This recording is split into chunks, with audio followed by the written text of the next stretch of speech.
I'm the type of person who allows erratic, haphazard ideas to rattle around in my mind. The type of person who can't help but question the smallest of details until they eat me alive. The type of person who is ultimately an inescapable victim of thought.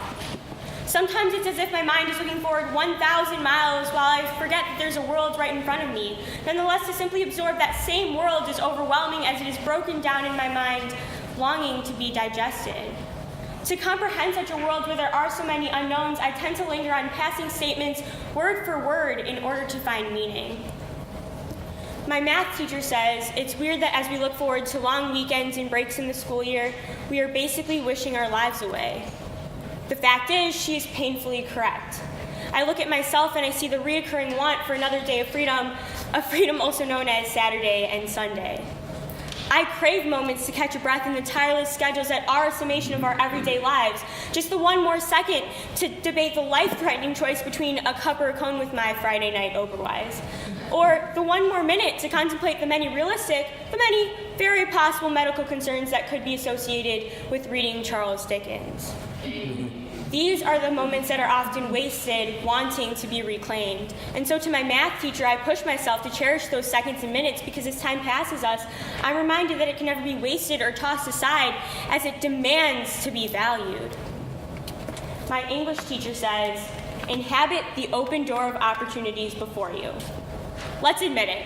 To extend yourself towards the uncomfortable and the unknown is terrifying. We are comfortable where we are, but only for so long as we desire so much more and we seek the opportunities which we fear. We discover that we must search for unfamiliarity in order to progress as people. And so to my English teacher, while hoping that someone will one day discover that there are in fact diseases linked with studying Charles Dickens, I will inhabit the opportunities before me and propel myself further than I could imagine. My biology teacher says, the geniuses of the world are currently researching techniques to extend life expectancy by genetically modifying cells. Just think about that for a moment. Every day there are individuals discovering technologies beyond belief. Despite the many advancements that have been made, no matter how many times we force ourselves to believe that we will one day know everything, the reality is we still know close to nothing. The sooner we can accept the fact that we don't know it all and we never will know it all, the sooner we will be able to fully encompass our lives. My sister says, I can't wait. I can't wait for it all. She's excited for the adventures, the freedom, the change. She's excited to become part of a new, completely different world where she can find her place. That is a feeling which each and every one of us has experienced, and it's a feeling which pushes us forward, encouraging change and motion.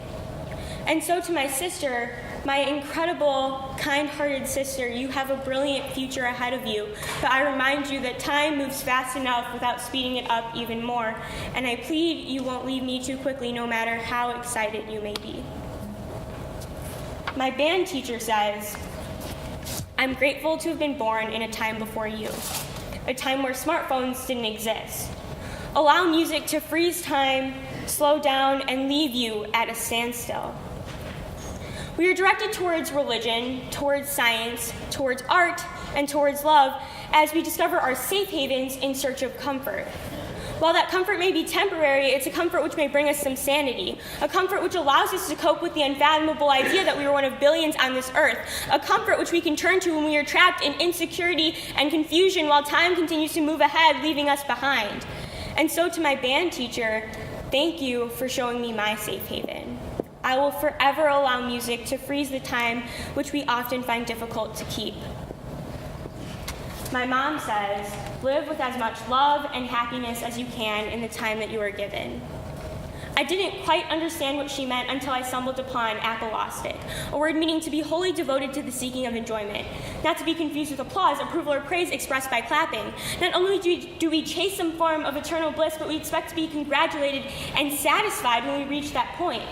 The concept is actually quite appealing until you realize that the chase is an endless one. Too many people I know are caught in some idea where they must always be in motion, constantly restless, but to be apolostic among success and failure, and to receive applause for just a moment allows us to see our achievements embodied by love and happiness. And to my mom, I will always surround myself with compassion, making use of the time that I have. As I allow such thoughts to linger in my mind, it's not difficult to see that we are surrounded by a miracle that is unwilling to slow down. And so while my math teacher says we are basically wishing our lives away, my English teacher says inhabit the opportunities in front of you. My biology teacher says the geniuses of the world are discovering techniques beyond belief. My sister says, I can't wait for it all. My band teacher says allow music to freeze time and leave you at a standstill. And my mom says, live with as much love and happiness as you can. I step back and say, embrace it all.